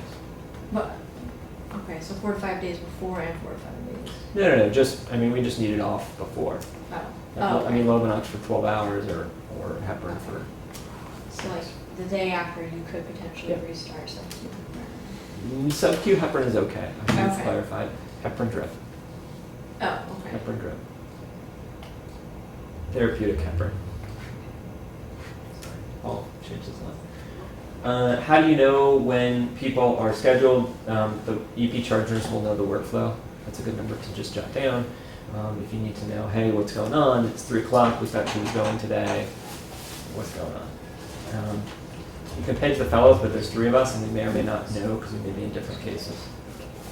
There will be. If there's a new lead that gets implanted, this is for all new devices or any new lead that gets implanted. People come up in a sling. Sling comes off the next morning. Weight restrictions for 30 days on that side. What's the weight restriction? 10 pounds. It's kind of a soft recommendation, but we still recommend it. Why? Because we tie the leads down to the pec muscle, and so we don't want somebody doing push-ups and pulling lead back. We will schedule all the follow-up for these people, so you don't need to worry about it. We should put it on the discharge planning. I'm trying to ask the fellows to do that. But if you'll see that the visits have been scheduled, we usually do a wound check in 2 weeks, 1 to 2 weeks, depending on the attending. And we'll take care of following up the device and establishing remote monitoring and getting them into a clinic, etc. So I see you don't have anything up there regarding antibiotics, but Oh, sorry. We do all the orders, so the pre-op antibiotics and post-op antibiotics we'll take care of. We do. The exception is if people are going home and they're still on some antibiotics, they need a prescription for those antibiotics. So we'll write Usually 7 for- days of. Yeah, so it's very time independent who does antibiotics, oral antibiotics afterwards. Everybody does IV antibiotics overnight. But it's about 50-50 for oral antibiotics for a period of 4 or 5 days after that. And we will let you know in the op note, and we should be putting the order in for the antibiotic. If not, that starts the next morning.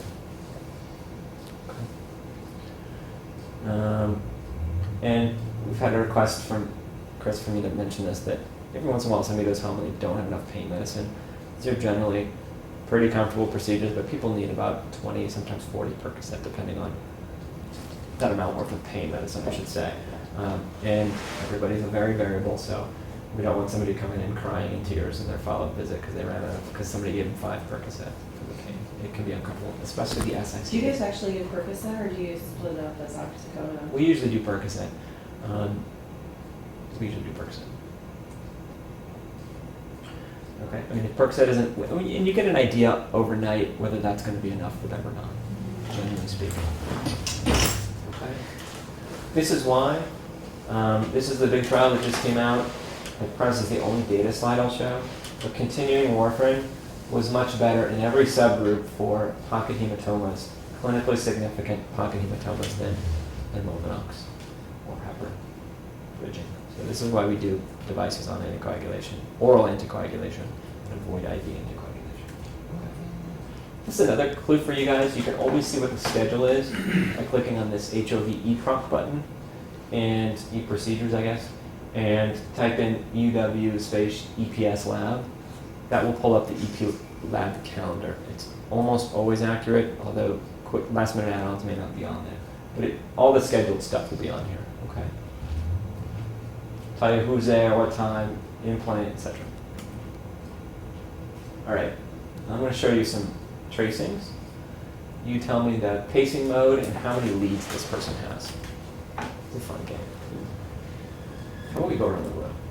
Start with you. Sure. Looks like dual pacing. Okay. Call it AV sequential pacing. Okay. AV sequential pacing. How many leads? 2. And what mode is he in? He.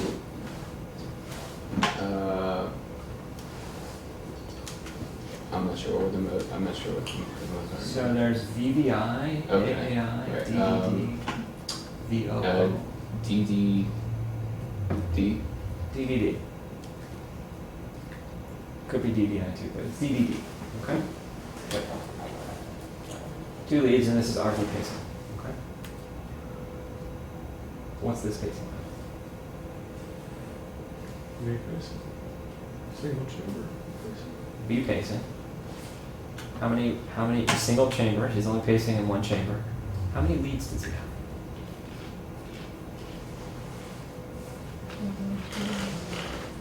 Think about it. He could have 2 and he's just sensing with the Okay. atrial lead, but I'm going to say, I think he does have 2. Why?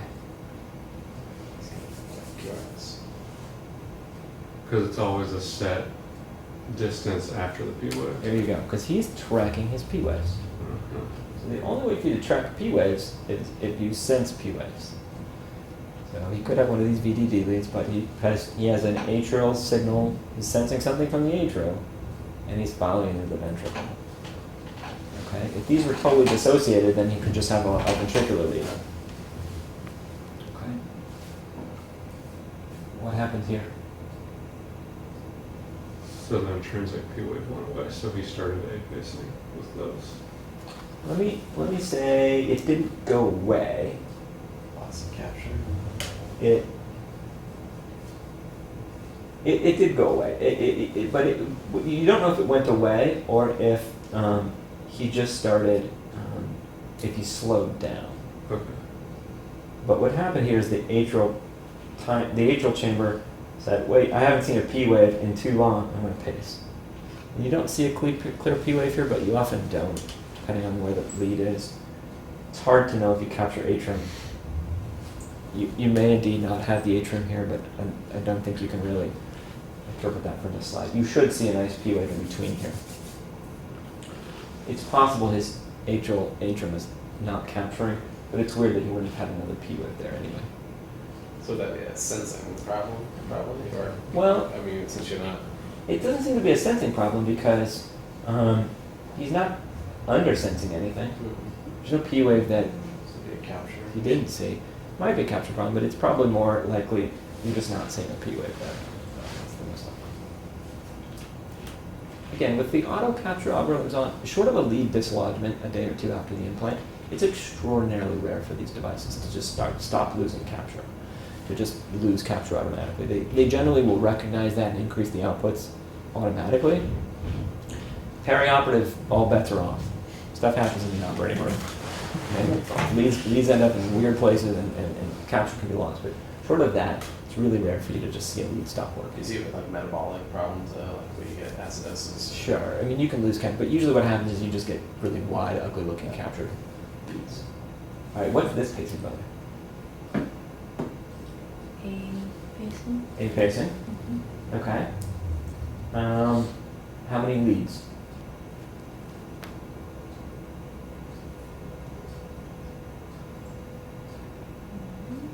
At least one. Yeah. Could he have a ventricular lead as well? Yeah. He could, right? But because the P wave conducts, you're not going to know whether or not he has a ventricular lead. Okay. Mm-hmm. Does he have a biv?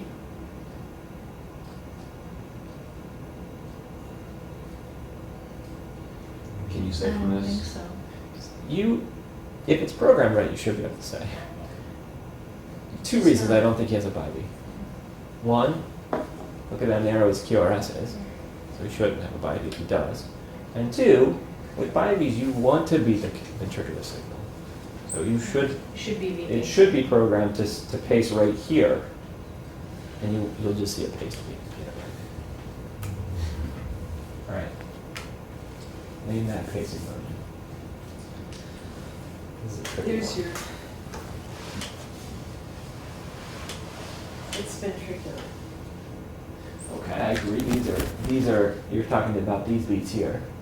You see a pacing spike, and you see a wide complex QRS, the flip bundle, so it's RV pacing. Okay. How many leads does this person have? What's happening here? What? Over here. You can't even see the pacing spike. Yeah. Why not? His intrinsic rate was high enough, so it didn't have to pace. Good. So it's got a P wave, it's followed by a QRS, and it's going faster than his pacemaker's lower rate limit. So he doesn't pace. He inhibits pacing. So you don't see him. So why does he start pacing here?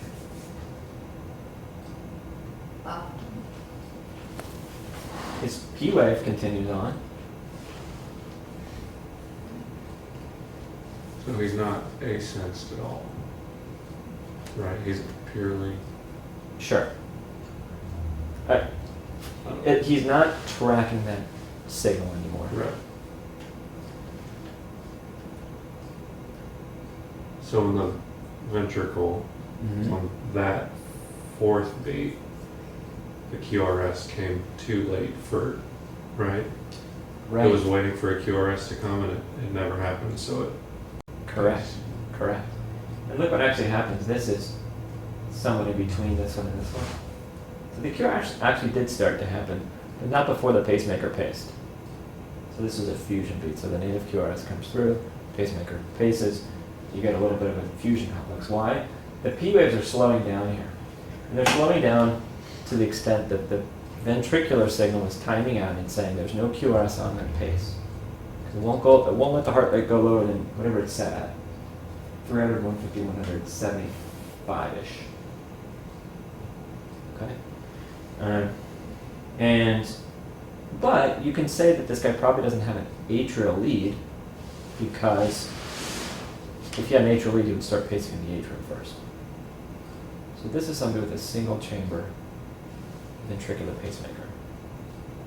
Does that make sense? Who's pacing because his sinus rate slows down and goes below the threshold for pacing.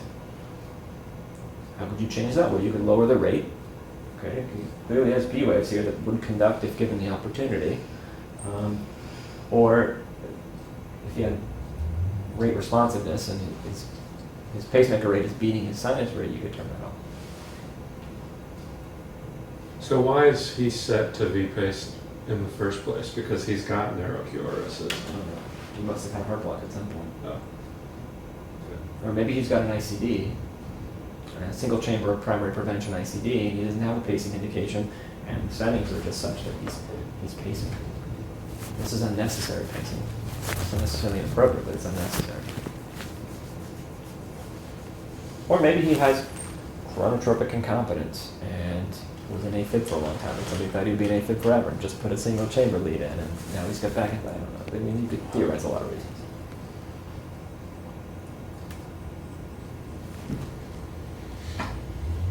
This one for you. It's like the AV pace. Okay. I like everybody sees an A spike, a little bit of a P wave, and then a V spike. Right bundle pattern. Okay. And, Is that weird with the pacemaker? Pardon me? Is that weird with the pacemaker? The right bundle? Yeah. No. It's a little weird. It's not weird, but it tells you something about it. Remember what ventricle depolarizes first to give you a right bundle?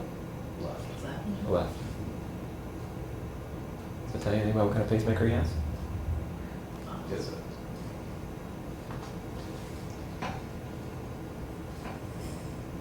Yeah, the dual chamber pacemaker.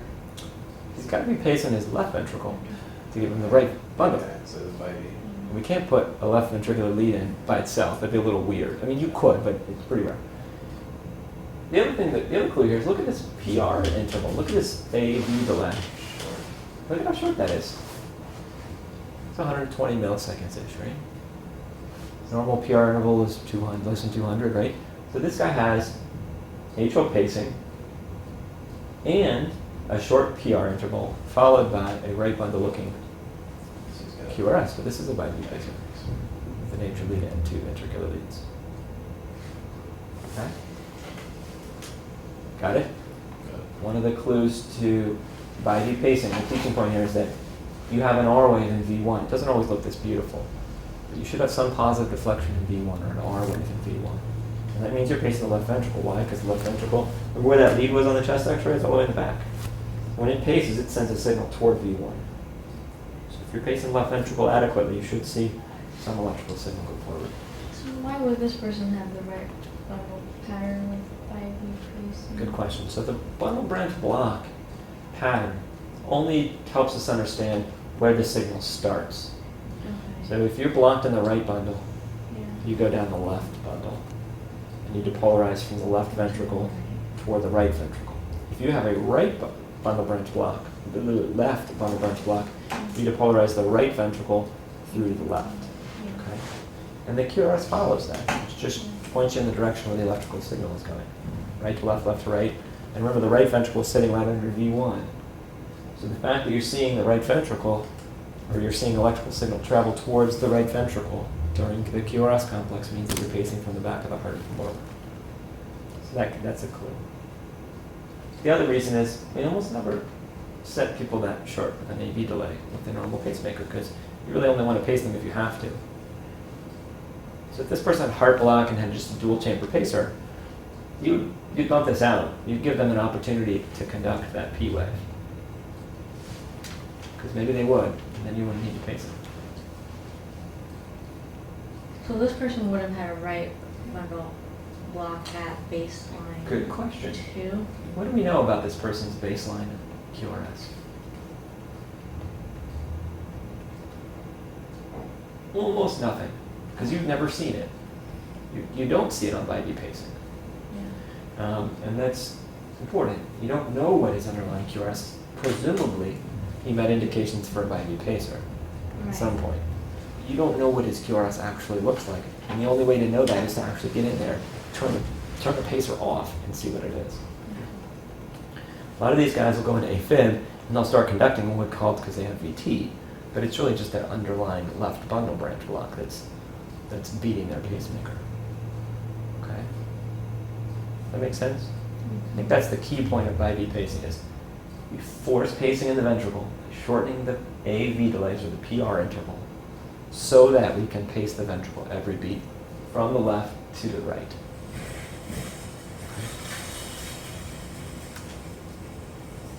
We already talked about this. This is his RV. This is AV. This is AV pacing, but with his RV lead only. So you don't have that, and this is IV pacing. So the main difference here is that the forces are headed more for the right ventricle. All right, couple last ones. Wow, I really used up this whole time. What's the rhythm? Complete. Complete heart block. Everybody agree? What's the escape rhythm?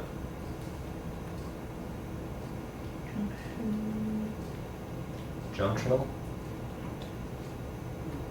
Narrow complex. I agree. It's junctional. It's pretty slow though. What kind of pacemaker?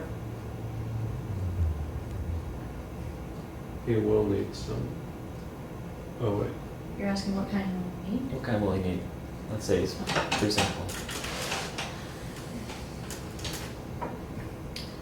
Well, because none of the QRSs are being conducted from the atrium, he'll need some V pacing. He'll need V pacing, I agree.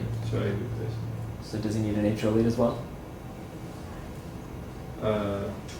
Probably. You probably need to track that A into the V. We'll just leave it at that.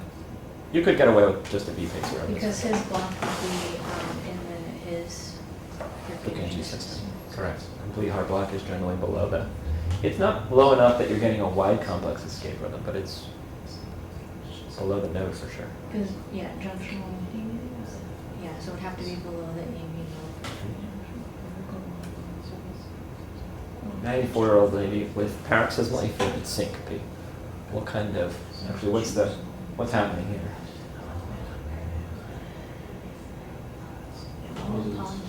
Long pauses, right? She's in atrial fibrillation here. It's regular, it's irregular.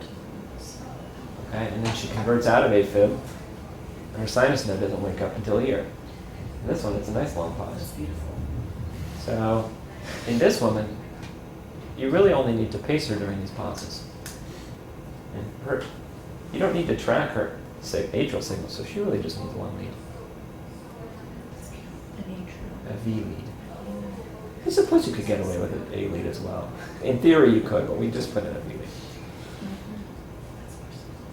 All right.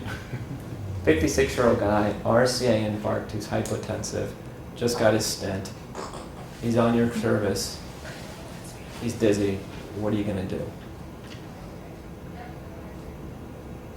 Well, he probably needs to be paced, He but would. he doesn't need a pacemaker implant just yet. Right. What's the rhythm? It's Complete heart Complete heart block. Great. And what's the escape rhythm? That's a very important question to ask when somebody is in complete heart block. It's the narrow complex, so it's coming from the top. I think it's wide. I think it's pretty wide. I think it's more than 120. You got to find the widest one to count it. Let's look at this one. 1, 2, 3, 4, 5, 6, 5 boxes. It's wide. 200 milliseconds. It's okay. This is practice. This is take years to figure this out. Is that his ventricle? So that's probably a low escape rhythm. And what do we know about low escape rhythms? They're usually unreliable. no better. And he's symptomatic, so this guy needs pacing.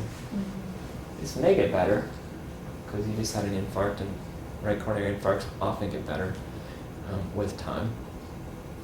But he needs some pacing. Don't blow this off. Don't give him atropine. This guy needs a temporary pace wire, at least.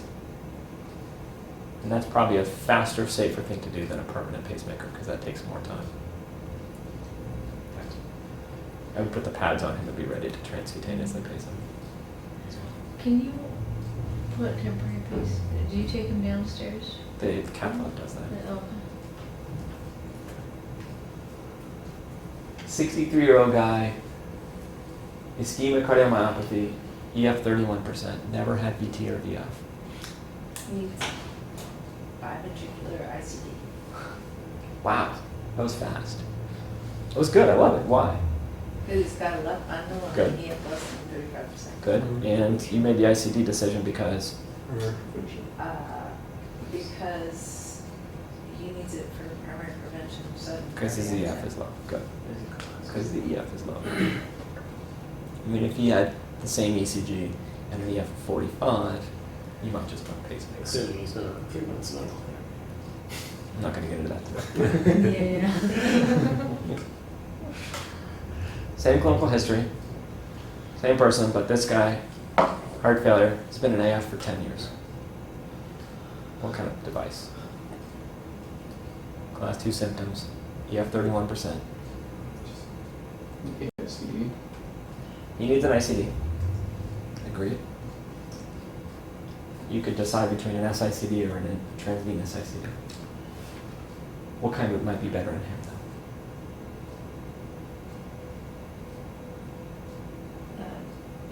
Transvenous. Single lead one. So we gotta ask two questions. Does he meet prevention criteria? Yes, he needs an ICD. And does he meet any sort of pacing criteria? He's certainly not bradycardic. So we need, the only thing to think about is biventricular pacing. And he does have a left bundle. We said the last guy needed biventricular pacing, so you would consider it in this guy. You would consider it, provided you could actually pace him. You'd have a hard time beating his heart rate out unless you're able to slow him down. You would consider a BIV ICD in this guy. But you probably don't need an atrial lead. Might be too much information for you guys. Just need to take the measurements. All right. 28-year-old man, out of hospital, VF arrest, comes in. This is his presenting ECG. Let's say he normalizes his QRS after a while, after you stopped his tricyclic antidepressant, and QICD. better. Some QICD, nice idea. Why? Because he's only 28. He's young. Otherwise his rate ran well down. Yep. Isn't he pacing? Does everybody see the walk-in QT interval? It's almost. Almost speeding up the next one. So this guy had a lot of Forsana, got shocked a bunch of times, and eventually got an ICD. This was before the SICD was out. What was it? Why did he have such a long QT? Probably medication related. Oh. Let's see. Okay. Telecalls. I think something's wrong with the patient. Do you agree?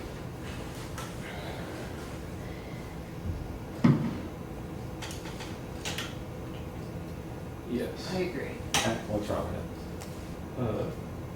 Failure to capture. It's not capturing. I agree. Something else it's not doing.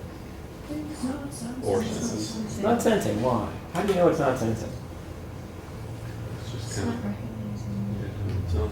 It's marching through. That's easy. If this, and then you look at the individual spikes. If this device were to sense this QRS appropriately, it wouldn't pace here. It's not pacing but 130, and so you can say it's under sensing and it's failure to sense and failure to capture. You can also probably say that it's, well, you don't know if it's an atrial or ventricular device. Can't tell that from the telemetry strip. Presumably ventricular. Guy's an AFib. But I don't know. Oh, this is a good one. This is a bonus. Last one. I think something's wrong with Mr. Jones' pacemaker. Do you agree? I will tell you this is a biventricular ICD programmed in an ADD mode. 60 to 120. Lower rate limit of 60. Upper tracking limit of 120.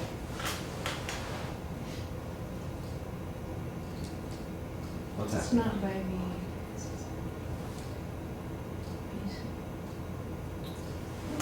pacing spike, QRS headed toward the right ventricle, so it's pacing the left ventricle when it does pace. Oh, those are pacing spikes. Yeah, these are pacing spikes. Those little guys come before you reach the QRS. So what's the question? So is something wrong with this guy's ECG? What's going on? He's got his sinus rhythm here. And that one's not.